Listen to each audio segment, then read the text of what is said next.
Hi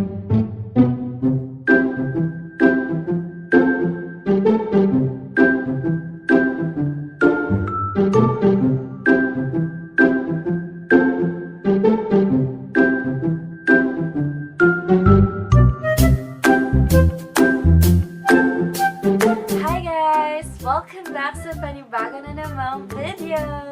It's me, ang nanay ng 4 kong mga anak. At ako ay nakikigulo dito sa kanilang page. Extra lang naman ako for today's video.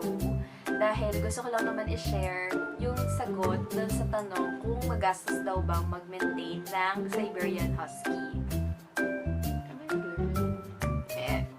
Itong video na to, hindi ko alam kung magiging informative video ba siya or rant video ba siya. Hindi ako galing mag-edit. Pero siguro informative na lang. No? So anyway, ano ba yung i-share ko or gusto kong i-share sa inyo? Di ba sabi ko? Kasi hindi na ako sanay mag-vlog eh. Ayun. So yung i-share ko is yun ngang sagot kung magastos daw ba mag-maintain or mag-alaga ng Siberian Husky. The answer for me is it's a yes for me. Yes, magastos. Nung una, ang sagot ko, no. Kasi hindi ko pa nakikita kung magkano talaga yung makokonsumo nila for a daily living. Pero nung tumagal, nung nalalaman ko na ganito pala dapat, ito pala yung mga kailangan, ito yung mga dapat na ibigay sa kanila. Doon ko nalaman and na-realize na yes, it's a yes for me. Opo, magastos pong mag-maintain ng Siberian Husky. Bakit ko nasabi na magastos? Na una, sila ay mga sensitive, yung kanilang lahi, sensitive sila. So, medyo sakitin yung napunta sa amin na Siberian Husky. So, ayun na, kung ganun po yung aso nyo, kailangan be prepared na, yun nga, possible na madali silang dapuan ng mga virus or ng sakit kung wala silang vaccines. So, bukod doon, syempre, kailangan nila ng yearly shot sa anti-rabies, 'di ba? Bukod sa mga prevention vaccines, like mga 8-in-1, kailangan nila ng anti-rabies. Kailangan mo rin sila i-deworm para ma-prevent yung mga heartworm, kinemerute, ganyan. Tapos, bukod doon sa mga ganong klase ng expenses, magkano yung dog food nila? Per month, ang dog food po nila ngayon ay nagtaas ang presyo ng isang sako. From 2.7, nagtaas ng 2.8 hanggang sa tumaas na naman ng 2,950 pesos. Tapos, tinrayan ko sila ng murang dog food. Pero quality pa din. Unfortunately, hindi sila nahiyang doon sa dog food na yun. So, kailangan ko silang ibalik doon sa dati nilang dog food na ang presyo nga po is nagkakahalaga ng 2,950 per sako. And that's, for them, that's good for 1 month. 4 po sila. 3 adults, tas isang puppy. So, yun, no, imagine, kailangan kong hatiin yun and pagkasyahin sa kanila. Tapos, bukod doon, syempre may mga needs sila like mga shampoo, soap, yung pang ear cleaning, kailangan din nila yan. Tapos, kailangan nila ng pampabango para, yung, alam mo yun, para maging longer na mabango yung period. Para maging longer yung period na mabango sila. Para hindi ka paligo ng paligo. Kasi, syempre, magastos din sa shampoo and sabon yung paligo ka ng paligo. Hindi ko naman sinasabing hindi ko naman sinasabing maging baboy or what. Napabango lang yung ano. Pero kasi nakakatulong din kasi sa kanila yung hindi masyadong matapang na perfume. So, yun. Para medyo makabawas din sa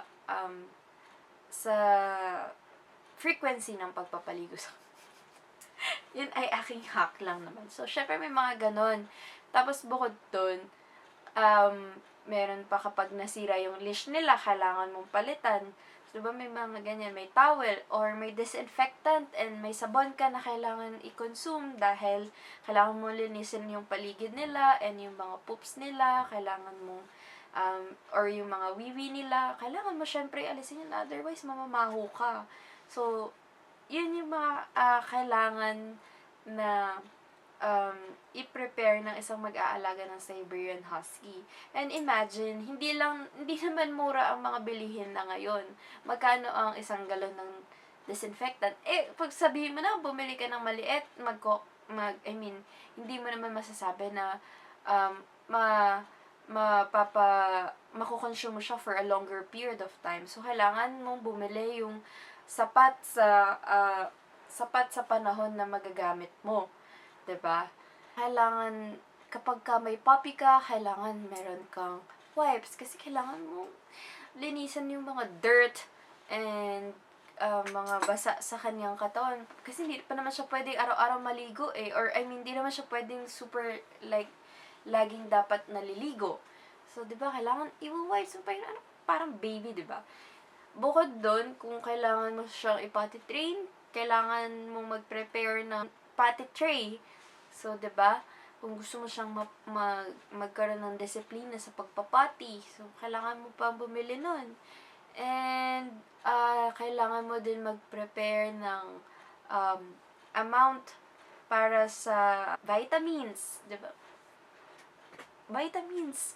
Sa laki ng ginastos sa kanila, yes, kailangan nilang mabuhay ng matagal, di ba? Para naman mas sumaya ang lahat. Dahil, hindi ko alam kung saan na sila pupulutin. Baka inuuod na sila ngayon.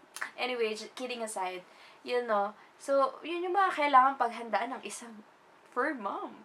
And imagine, ako na jobless at umaasa lang sa allowance ko from my parents. Dahil hindi pa ako nag-apply because I'm still studying. Yun yung isa sa mga, ilan sa mga kinukonsumo nila. Hindi ko pa sinama na nagkokonsumo yan ng water, ng electricity. Kasi minsan, kailangan mo tapatan ng electric pan dahil pag mainit. Otherwise, baka mategi boom-boom na lang sila kapag na-heat stroke sila. Pag hindi mo natapatan ng electric pan, sa kapal ng balahibo niyan. Diba? Bukod doon, kapag nililinis mo sila or yung kulungan, yung water consumption yan, may mineral water pa, pag papi. Kasi yung mga adult naman, ayaw nila ng mineral water, gusto nila tap water, although malinis din naman, may consumption din. Diba? So, kumukonsumo din. And of course, yung paglilinis mo ng balahibo, kailangan mong linisin yan. Ako, bukod sa pagwawalis, walis ko lumilipad din naman. So, vacuum pa, diba? So, electric consumption din yun.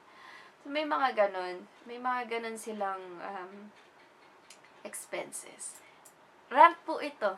Hindi po ito informative video. Anyway, yun lang po. And sana nakatulong kung kayo ay nagbabalak or nag-iisip kung gusto nyo ba mag-alaga ng husky. At dun sa mga nag-PPM sa akin, kung gusto ko pa daw magdagdag, okay na po ako sa 4. Masayang-masaya na po ang puso ko sa 4. Dahil hindi magiging ganito kaikli ang buhok ko. O hindi 4 ang anak ko. May dahilan din ba't ako nagpaikli ng ganito, no? Para less sa time ng preparation pag pumapasa. Ayun lang ha. Maraming salamat po sa panonood ng itong video na to. Hindi ko alam kung may kwenta ba itong video na to. Bye!